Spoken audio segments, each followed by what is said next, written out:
Hello there, everyone. Today we're here to talk about philosophy. No, I'm just kidding. It's more Skyrim stuff. What is Skyrim? Obvious question, obvious answer. Skyrim is the Elder Scrolls V. People love this series because its lore is extremely deep, the gameplay is good, character and world building are excellent, and a lot of people love the Elder Scrolls 3 Morrowind and 4 Oblivion.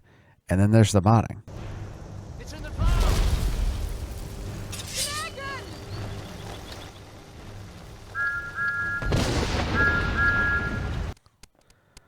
What version are you on? Skyrim originally released in 2011. Skyrim Special Edition was released in 2016. A lot of the code was rewritten and optimized, basically a new game, and the creation kit was vastly improved. Special Edition is the version most people use nowadays. You can still play Legendary Edition, but I wouldn't recommend it. Everything available for LE is also available for SE and much, much more. You may have heard AE, Anniversary Edition. In all honesty, this isn't the same jump from LE to SE. It's the same game, but with a newer type of DLL and slightly faster processing. It's perfectly fine to stick with 1.5, which is SE, which is the latest version, still considered Special Edition, even though AE is technically also Special Edition. Now, not everything available on SE is available on AE, but that gap is nearly closed at this point. If you bought AE, it is possible to downgrade using the Best of Both Worlds patch, meaning you can get all the latest Creation Club content, basically mini DLCs that package with AE, but still do everything SE can do. From here on, I'll be referring to the version as Special Edition or just Skyrim, since technically AE is SE and you shouldn't be using LE anyway. Side note, always ensure mods you're downloading as SE and not LE. Some things can be converted, but I won't cover that in this guide. So, next question, why mod this?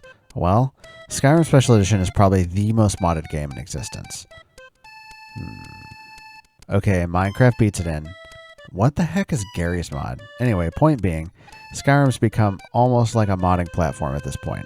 Yes, it is a 3D action RPG, but through the power of modding, also in the base game, you have elements of real-time strategy, survival games, a life simulator, dating simulator, apocalypse game, war game, pirate ship game. It has over 1,000 quest mods, some of which add entire new islands, new continents, and even new worlds to Skyrim. On the more specific side, you can add thousands of new items, enemies, spells, perks, animations, replace every texture in the game, add lighting and occlusion akin to modern games, and E&B. I'm rambling. You get the picture. If you can dream it, there's almost certainly a way to mod it into Skyrim, and likely somebody has already made it. Now, witness the fury of a Knight of Katarina! Basic modding. Okay, you have 254 slots for mods, minus the DLCs. The way you see lots of people with way more mods than that is the 255 numbered slot is for light plugins. You can fit about 4,000 of them. As you're adding mods, be on the lookout for ESL, ESPFE, or if you look in the files, and there's no ESP file at all, it doesn't take up a slot. Also, order matters. That's what we call it, a load order. Last thing on the list always wins. Skyrim.esm and the other masters are always first. Get yourself a mod manager. Mod managers put links or dummy files into the data folder, so your game itself can add and drop them safely. Also, it's a great way to keep track. Despite myself using Vortex, if you plan on having a monstrously big mod list, I suggest MO2. Those are the only two viable mod managers. Don't use anything else, as it is old and outdated, and don't manually put things into the data folder unless you really know what you're doing. Get Loot. This will help you sort your plugins. And here is my modding philosophy. What we want is stability, free from bugs. If you sacrifice stability to make things look better, then you can't really play the game. Question: should I wait until I finalize my load order to play the game? Absolutely not. Almost all mods can be added mid-playthrough. Rule of thumb, check the mod page. If it's not a town overhaul or something that specifically says not to add it mid-game, add it mid-game if you really want to. And now I come to something I like to call the core modding loop for somebody who actually wants to play this game. So the first loop, the initial install Skyrim, launch Skyrim once the normal way, get SKSE and add it as a tool to your mod manager, and from now on, launch through SKSE. That's how we'll use mods. Get all the bug fixes, And here is a good list of bug fixes.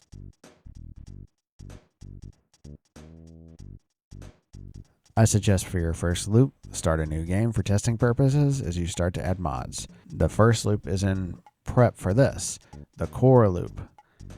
Step 1, play Skyrim. Step 2, when you're done playing Skyrim, add mods via Mod Manager.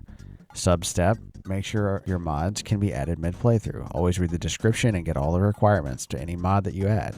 3, test the effectiveness of said mods. Run Skyrim, see that it loads properly. Check out the things you changed. Check that you don't get any CTDs. Step 4, which is the same as Step 1, play Skyrim. Now I'm going to talk about the save game. Think of your save game as your lifeline. You can definitely mess up your install of Skyrim, but it's very difficult if you don't manually change or delete things in your data folder. There's not a lot just changing your load order or deleting offending mods can't fix. When you're adding mods, the biggest risk is to your save game. But if you actually love playing this game, and you also love all the new stuff on Nexus and want to do both, that is a risk you're willing to take. My general advice to you is to keep multiple safety save files. Save a couple times if you're planning on adding mods. Loading a save game with a bad mod may damage your save game. But if you have 2 to spare, no harm, no foul. And second level of protection, even if you literally destroy your save game, there are ways to save backups of your characters and just keep going. Also, don't use quick saves, and don't rely on autosaves. There are mods that turn your autosaves into actual saves at the cost of your game hanging for a second, but autosaves in and of themselves can break your save game in vanilla Skyrim. Here's some handy tools to use if your save game gets broken. I try not to use them unless you have problems. Net Immerse Override cleans the SKSE cosave. Volrum tools can clean the save game of unattached scripts. Savegame Unbaker makes your game load some records on game load from the base game and plugins instead of your save game. One last note about save games, pretty much any amount of modding will eventually kill your save game. This time is just greatly reduced by dangerous mod practices, one of which I'm about to speak about in detail. A dangerous task, removing mods. Most people would tell you to just not remove mods mid-playthrough, and yes, it's generally not a safe idea. Let me ask you this. What do you have to lose? The answer is your save game. This is why we keep backup save games. Say you try out a mod and you check it out, it seems to work. Somewhere down the road you find that it actually has a problem you didn't see before. It causes you CTDs or ILS, whatever, there's a memory leak. Whatever the reason, you want to remove it.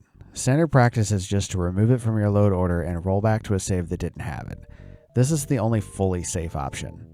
If this was recent, easy. Say this was days or weeks ago and you don't want to do all that work again, or maybe you just don't remember when you added it. You increase your risk by doing this, but you can remove the mod and load up your save. This is why we keep duplicates. If your save becomes borked by this action, you have a fallback. So what is safe to remove? Vanilla spawn points and assets without direct world edits, pure mesh and texture replacement mods with no scripts, world edits subject to vanilla area respawn system. What is safe in quotation marks to remove, meaning that there is still some danger. Mods without any scripts, quest mods, equipment mods. Also, before I go, I'm going to tack this on the end. When I was coming up in modding, I realized there are a lot of this or that mod choices, and I made the wrong choice in almost every juncture. So I'm going to share my thoughts. This list is mostly focused on things that you will have to decide pretty early on in your modding experience. AE versus SE versus LE. The answer to this is obvious. Get Special Edition or Anniversary Edition. Just check if what you want to do is available. MO2 versus Vortex. So plug and play Vortex is pretty easy.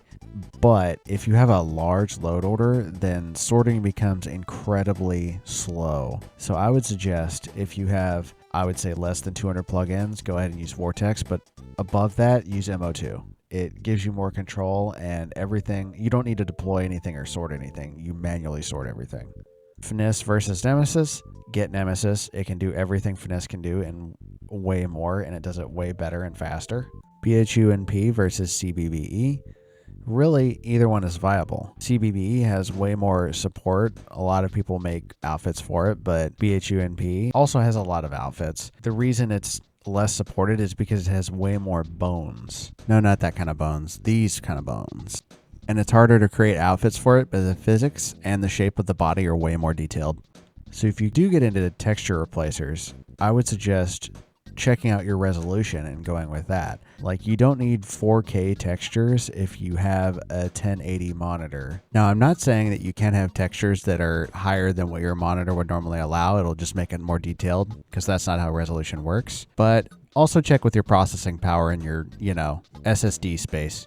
A lot of people run higher resolution textures for screenshots and then lower them for regular gameplay. After that, I would just say decide what you want to do in Skyrim and go out and get the mods that you want. The biggest source of this is Skyrim Nexus, but there are a lot of other satellite sites. As always, happy modding.